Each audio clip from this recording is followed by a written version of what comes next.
Dr. Zyx'vak adjusted his fourth eye stalk for the 13th time in the past hour, a nervous tic that his colleagues had learned to interpret as extreme scientific distress. His iridescent scales shifted from their usual calm blue to an agitated purple as he reviewed the medical file, hovering on his holoscreen for what must have been the 100th time. "This is preposterous," he chittered to his assistant, Dr. Nix 427, whose crystalline form sparkled with barely contained amusement. "According to these records, this human has survived events that would have reduced most sentient beings to their constituent atoms." "Perhaps the records are incorrect," Nix 427 chimed, her crystalline structure vibrating with each word. "I've triple-checked them with the Earth's medical database. Their legitimate Zyx'vak scales flickered to an even darker shade of purple, and he's due here any minute for his first examination." As if on cue, the door to the examination room slid open with a soft whoosh.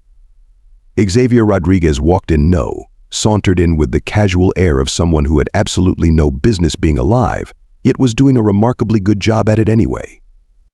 He wore a t-shirt that read, "I survived another near-death experience, and all I got was this lousy t-shirt," what appeared to be a custom-made piece, given the specificity of the message. "Sup, docs," Xavier grinned, revealing a set of perfectly white teeth, all implants, according to his file, after the original set had been lost in what his records described as an unfortunate incident with a jet engine. "Love what you've done with the place. Very alien." Dr. Zyx'vak's scales rippled with irritation. "Mr. Rodriguez, please take a seat on the examination table. And please refrain from touching any of the equipment. Some of it is sensitive to human biological peculiarities." "Hey, no promises. Last time I was in a hospital, I accidentally set off the fire suppression system. Twice Xavier hopped onto the table, causing several highly sophisticated diagnostic instruments to beep an alarm. Though in my defense, the second time wasn't entirely my fault. The fire extinguisher just happened to be in the way when I was dodging that runaway MRI machine." Dr. Nix 427's crystalline form tinkled with what could only be described as a suppressed laugh, earning her a stern look from all four of Zyx'vak's eyes. "Mr. Rodriguez," Zyx'vak began, attempting to maintain his professional composure, "you are here as part of our study on human resilience. Your case is particularly interesting." He paused, searching for the right word in the human language. "Or perhaps statistically impossible would be more accurate." "Oh, that's what all the doctors say," Xavier waved dismissively. "Right before something explodes. Speaking of which, is that containment field supposed to be sparking like that?" Zyx'vak whirled around in alarm, only to find all equipment functioning perfectly normally. When he turned back, Xavier was grinning again.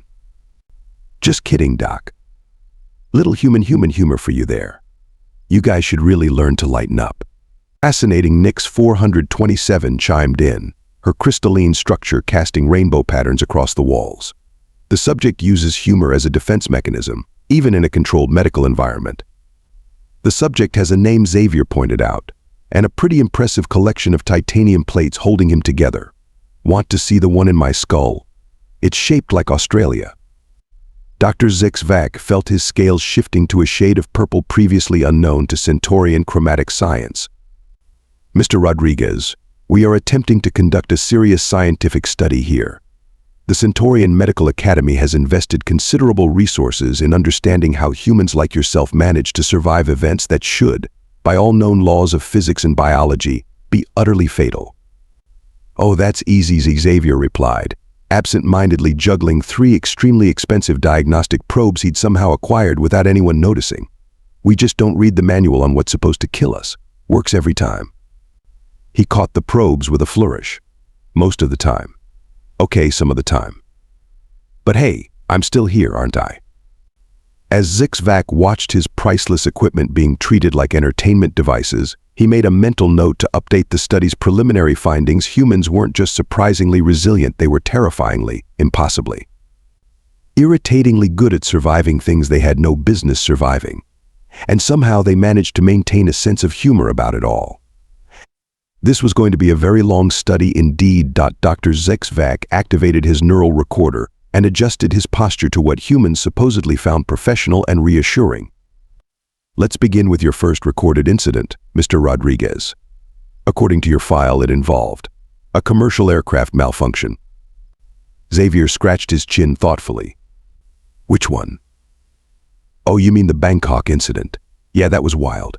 Engine caught fire mid-flight, but that wasn't the crazy part. See, while we were making an emergency landing, another plane on the runway had brake failure. So there we were, coming in hot. And I look out my window to see this other plane doing some kind of ballet. Mr. Rodriguez Zyx'vak interrupted, his scales flickering in distress. Please stick to the medically relevant details. Oh, those are totally relevant. Because when both planes collided, I got launched through 3 seats in the beverage cart before going straight through the emergency exit. Still hate the taste of tomato juice to this day. Xavier grinned. Walked away with just a sprained ankle.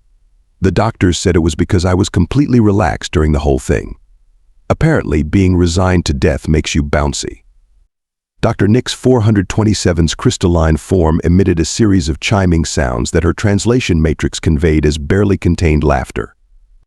And the second plane crash Zyx'vak pressed on, determinedly ignoring his assistant's unprofessional behavior. Oh, that was just a small private jet. Pilot had a heart attack, so I had to land it myself. Did you know those YouTube tutorials on emergency landings are surprisingly accurate? Well, mostly accurate. Still ended up in a tree. But hey, trees are nature's airbags. Zyx'vak's fourth eye stalk began to twitch. And the third, actually a helicopter. Though technically it was more of a controlled fall with style. Did you know those things can auto-rotate? Neither did I until about halfway down. The instructor said he'd never seen anyone turn a catastrophic engine failure into an impromptu aerobatics show before. Moving on to the vehicular incidents, Zyx'vak said quickly, before Xavier could elaborate further. 5 separate accidents, all of which should have been fatal. Oh yeah, those were just bad luck. First one, a truck full of rubber ducks spilled its load right in front of me. Did you know rubber ducks are surprisingly bouncy when you hit them at highway speeds? Second time, I was actually trying to avoid hitting a squirrel. Ended up doing 3 full rolls and landed in a ball pit at a McDonald's playground. Kids loved it, gave me a standing ovation. Dr. Nix 427's translation matrix was struggling to keep up with her crystalline laughter vibrations. The third accident involved a train. Zyx'vak checked his notes, scales now a concerning shade of puce. That wasn't technically my fault. Who parks a car on train tracks while going fishing? Although, fun fact, car seats make excellent impromptu rafts. The 4th and 5th were pretty boring, just your standard car goes off cliff scenarios. Though the second time I landed in a passing hay truck, which was convenient. Farmer wasn't too happy about the BMW in his hay, but you can't please everyone. Zyx'vak's tendrils were now thoroughly entwined in what his species psychiatrist would recognize as acute stress knots. Let's discuss the building collapses. Now those were interesting. First one was during a yoga retreat.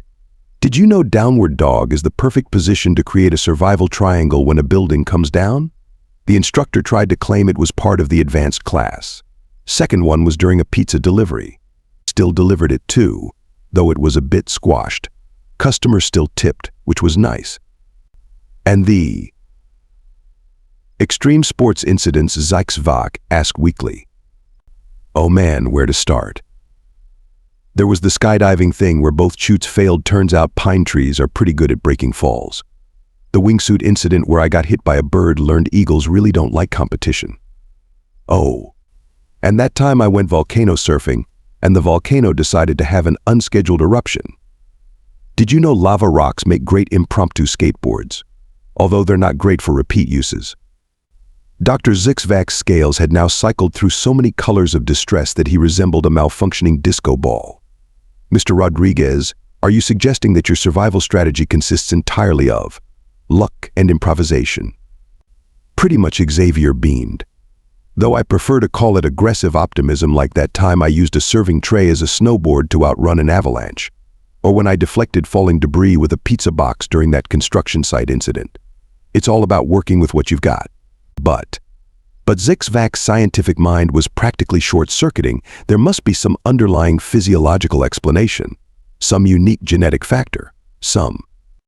Nope. Xavier popped the pea cheerfully. Just really good at rolling with the punches. sometimes literally like during that incident with the runaway wrecking ball. Did you know those things are actually pretty easy to dodge if you time it right? It's all in the hips.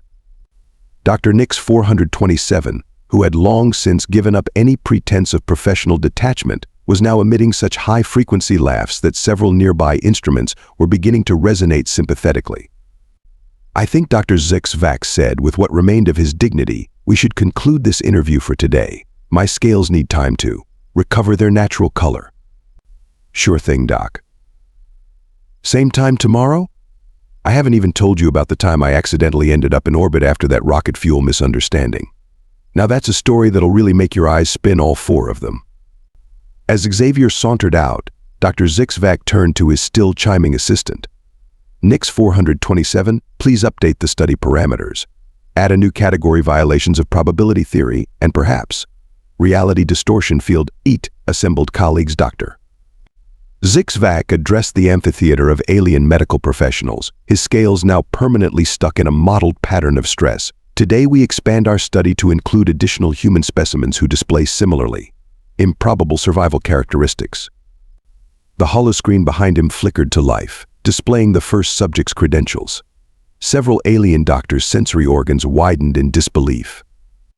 Dr. Luna Chen, nicknamed Lightning Rod by her colleagues at Metropolitan Hospital, continues to perform precise neurosurgery despite being struck by lightning 4 separate times. Dr. Chen, would you care to explain how you maintain steady hands? Dr. Chen stepped forward, her hair perpetually standing slightly on end, despite liberal application of hair products. The small static charges dancing between her fingers made several of the crystalline doctors edge away nervously. Oh, the lightning strikes actually improved my surgical precision, she said cheerfully, pulling up brain scan comparisons. The first time it happened, I was in the middle of a particularly tricky tumor removal. When I came to, I'd somehow completed the surgery perfectly. Turns out electricity and brain surgery go together like peanut butter and jelly. That's not how electricity works, muttered a gelatinous doctor from the third row. The second time, Dr. Chen continued, ignoring the comment, I was teaching a class on spinal surgery.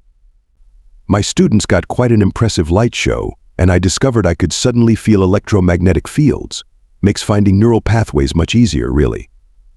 And the third and fourth times, Zyx'vak asked, dreading the answer. Oh, those were during the same golf game. Apparently, titanium clubs during a thunderstorm aren't the best idea. But hey, now I can charge my phone by touching it, and I haven't had to pay an electric bill in years. Before the assembled doctors could process this violation of basic physics, the holoscreen shifted to display the next subject. A mountain of a man stepped forward, his scarred body somehow radiating both danger and a peculiar sort of cheerfulness. Marcus Bulletproof Williams Zyx'vak introduced, former Special Forces operator who has survived 12 separate gunshot wounds, including 3 that our medical texts specifically classify as instantly fatal. To be fair, Marcus rumbled good-naturedly. 4 of those were on the same Tuesday. Bad guys really need to work on their aim. He pulled up his shirt to reveal an impressive constellation of scars. See this one? Sniper round went straight through where my heart should be. Turns out I was born with dextrocardia hearts on the right side. Didn't even know until the doctor told me I should have died. And the other wounds, a tentacled physician inquired, several of their appendages taking rapid notes. Well, there was the time I got shot in the head, but the bullet ricocheted off an old metal plate from a childhood accident. Then there was the time I got shot through the lung, but it turned out I had a congenital extra air sac that kept me breathing. Oh, and my personal favorite. Took 3 rounds to the gut, but my unusual intestinal configuration meant they missed all the vital bits. Doc said she'd never seen anything like it. I just have weird anatomy, I guess. Zyx'vak's scales were now cycling through colors previously unknown to optical science. And the remaining 5 shots. Pure luck, Marcus beamed. Though my commanding officer insists it's because bullets are afraid of me. Can't blame them, really. Before the assembled doctors could recover, the holoscreen changed again, introducing their final subject. Alexandra Petrov strode in, her spacesuit still bearing scorch marks from what reports classified as an energetic rapid disassembly event of Space Station Alpha. MS. Petrov Zyx'vak began, Perhaps you could explain how you survived being at the epicenter of a station-wide explosion. One that, according to our calculations, reached temperatures higher than the surface of your sun. First, Alexandra said, casually buffing some remaining cosmic debris from her suit's shoulder, that temperature calculation is a bit off. It was actually hotter. Second, did you know that if you time a spacewalk just right, an explosion can actually boost you into a more stable orbit? A collective gasp arose from the alien audience. The real trick, she continued, pulling up trajectory diagrams, was using the exploding oxygen tanks as impromptu propulsion. Sure, it was a bit warm, but my suit's temperature regulation system had just malfunctioned in the stuck-on Arctic setting. So it all balanced out, really. The tricky part was catching the station's pet hamster as it flew past me in its reinforced ball. Little guy made it too, we're roommates now. Dr. Nix 427, who had been maintaining a running probability calculation, suddenly emitted a high-pitched tone and briefly went transparent. The chances of all these survival events occurring, a multi-brain mathematician from the back row announced, are approximately equivalent to their cognitive matrices visibly struggled. It's a number so small we'd need to invent new mathematics to express it. Oh, that's nothing, Alexandra waved dismissively. You should hear about the time Luna and I were in the same taxi that Marcus accidentally shot while trying to stop a bank robbery. The bullet hit my phone, which conducted the static electricity Luna was carrying, which somehow started the car just as we were about to hit a fuel truck. I think Zyx'vak interrupted hastily. Seeing several alien doctors beginning to show signs of cognitive shutdown, we should break for lunch. Though perhaps we should separate our subjects, the universe might not survive having all of you in the same room for too long. Too late, Luna called out cheerfully. We already made dinner plans. Anyone know a good restaurant that's properly insured? As the human subjects filed out, chatting animatedly about their various brushes with death, Dr. Zyx'vak turned to his colleagues. I believe he said carefully, we may need to revise our understanding of probability, physics, and possibly the fundamental nature of reality itself. From the hallway came the sound of shattering glass, followed by Xavier's distant voice, don't worry. The radioactive isotopes broke my fall. Zyx'vak's scales settled into a permanent shade of confused resignation. Make that definitely. The emergency meeting of the Centaurian Medical Council was not going well. Dr. Zyx'vak's scales had been stuck in a previously undocumented shade of distress for the past 3 hours, and Dr. Nix 427's crystalline structure was vibrating at a frequency that had already shattered 3 sets of data tablets. It defies everything we know about biology. Professor QXL9, head of xenophysiology, waved multiple appendages in agitation. Just this morning, I witnessed Dr. Chen perform a 12-hour surgery while actively conducting enough electricity to power a small city. The patient not only survived but reported that their chronic migraines were cured. That's nothing, chirped Dr. Blacks, their gelatinous form quivering with academic distress. I just finished analyzing Marcus Williams' cellular structure. His cells don't just regenerate, they appear to be sarcastic about it. They repair themselves in ways that somehow work better than the original configuration. At least you got readable data, Dr. Zyx'vak muttered. Every time I try to scan Xavier Rodriguez, the quantum probability sensors start displaying emoji faces. Yesterday, one of them just displayed LOL and shut itself down. The council chamber erupted into chaos as each doctor tried to share their own observations of impossible human resilience. Dr. Nix 427's translation matrix struggled to keep up with the overlapping voices. Their bones shouldn't be able to bend that way. The cellular repair rates violate conservation of energy. She walked through radiation that would melt our shields. He digested something that technically doesn't exist in this dimension. Enough. Dr. Zyx'vak's voice cut through the cacophony. All 4 of his eye stalks were twitching spasmodically. We need to approach this systematically. Dr. Nix 427, please display the compiled data. The holographic display flickered to life, showing a series of impossible readings.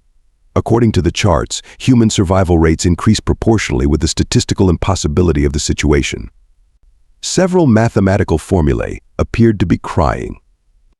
Look at this pattern, Dr. Zyx'vak pointed with a trembling tendril. The harder the universe tries to kill them, the more creatively they survive. It's as if they're spite-powered. That's not even the worst part, Professor QXL9 added grimly. They appear to be contagious. This morning I observed Alexandra Petrov's hamster surviving a fall from the 15th floor by landing in a passing soup delivery drone. The drone crashed, but the soup was still hot when served. The laws of physics appear to be more like guidelines to them, Dr. Blex theorized, their gelatinous form rippling thoughtfully. Yesterday, Dr. Chen explained that she uses her electrical charge to jazz up her morning coffee. The resulting beverage violated 3 laws of thermodynamics, but she claimed it was the best cappuccino ever. Dr. Zyx'vak pulled up another set of scans, and look at their stress responses. While any rational being would experience terror in life-threatening situations, they produce something else, something our instruments can only translate as we. Perhaps ventured a timid voice from the back, we're approaching this wrong. Instead of trying to understand how they survive, we should try to understand why they keep getting into these situations in the first place. A thoughtful silence fell over the chamber, broken only by the sound of Xavier Rodriguez's distant voice, "Hey, has anyone seen my pet black hole? It was right here a minute ago, playing fetch with Dr. Chen's lightning bolts."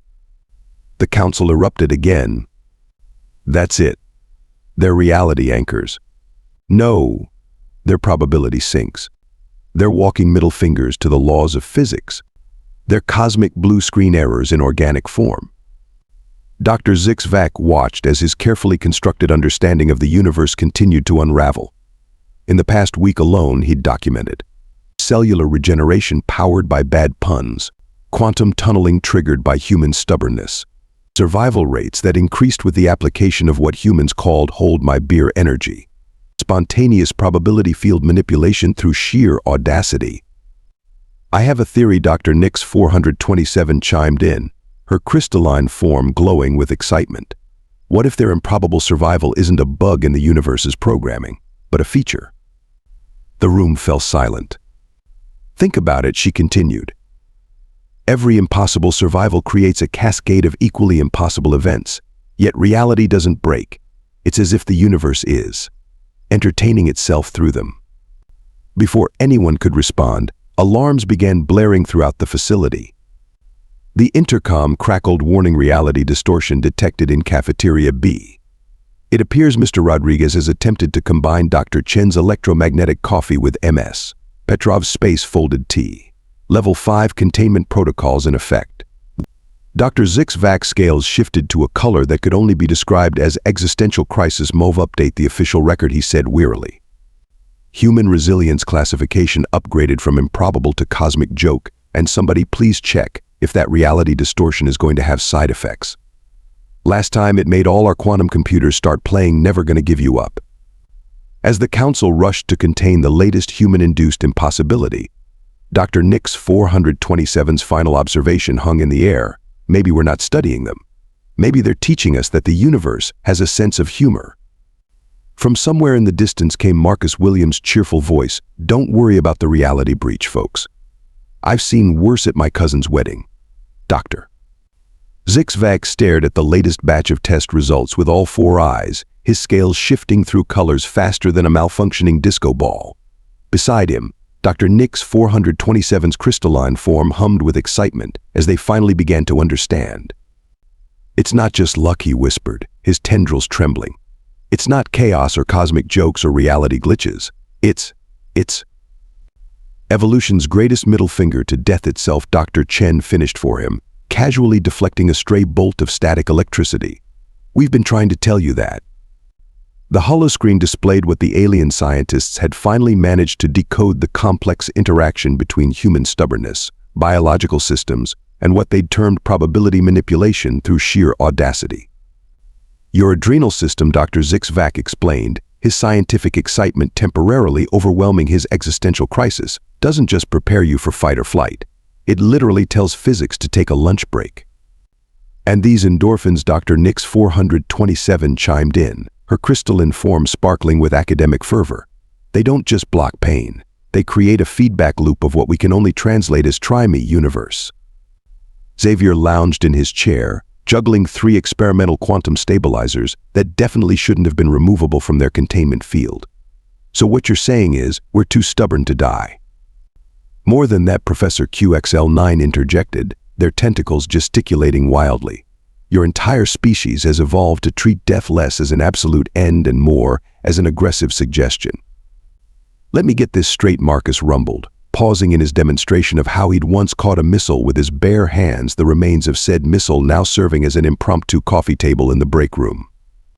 Our "don't tell me what I can't do" attitude is actually a biological survival mechanism. Alexandra, who was casually reading a book while floating 3 feet off the ground due to some residual space station explosion effects, looked up with interest. That explains why I always get my best ideas right after someone says something's impossible.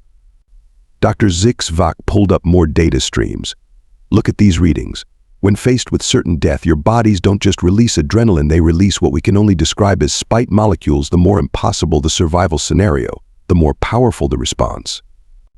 The quantum probability field around a human saying, "watch this," is actually stronger than the gravitational pull of some small moons, Dr. Nix 427 added. And when multiple humans engage in what you call hold my beer moments, they create temporary zones where the normal laws of physics apply only if they feel like it. That's why you survive these encounters, Dr. Zyx'vak continued, his scales now glowing with revelation. Your bodies have evolved to treat the impossible as a personal challenge. Your survival isn't just about physical durability, it's about weaponized optimism combined with a cellular structure that responds to mortal danger with LOL nope. Dr. Chen raised an eyebrow, another small spark dancing between her fingers. So when I survived those lightning strikes, your body basically caught the electricity and said, "mine now," Dr. Blex confirmed, their gelatinous form quivering with excitement. Just as Mr. Williams' cells look at bullet wounds and decide to rebuild better out of spite. "And my space station incident?" Alexandra asked, finally drifting back to the ground. Your cellular structure temporarily rewrote its relationship with heat and vacuum because it found death by explosion inconvenient, Professor QXL9 explained. "We've had to create entirely new branches of physics just to explain how you all keep existing." Xavier grinned, finally setting down the quantum stabilizers, which had somehow transformed into a small fountain featuring dancing quantum particles. "So what you're saying is, humanity's greatest survival trait is basically looking at the universe and saying, 'you're not the boss of me.'" "Precisely," Dr. Zyx'vak exclaimed. "You're not just surviving against the odds, you're actively rewriting them. Every impossible survival makes the next one more likely. You're literally evolving to become more awesome," suggested Marcus. "Annoying," Dr. Zyx'vak corrected, though his scales had shifted to a color that indicated reluctant admiration. "The most infuriating species in the galaxy, capable of surviving literally anything through a combination of biological adaptation, psychological stubbornness, and what we can only scientifically term as sheer bloody-mindedness." Dr. Chen smiled, lightning dancing in her eyes. "Want to know the best part?" "There's more." Dr. Nix 427's crystalline form vibrated with anticipation. "We're teaching the next generation of humans to be even better at it."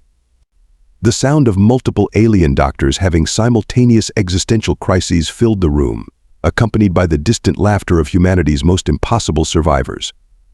Somewhere in the background, Xavier's escaped pet black hole was playing fetch with Alexandra's space-surviving hamster, while Marcus's bullet-deflecting abilities had somehow taught the cafeteria vending machine to serve drinks in defiance of gravity. Dr. Zyx'vak looked at his final report, which now consisted entirely of the phrase "they're too stubborn to die" written in increasingly desperate fonts. "The galaxy," he murmured, "doesn't stand a chance."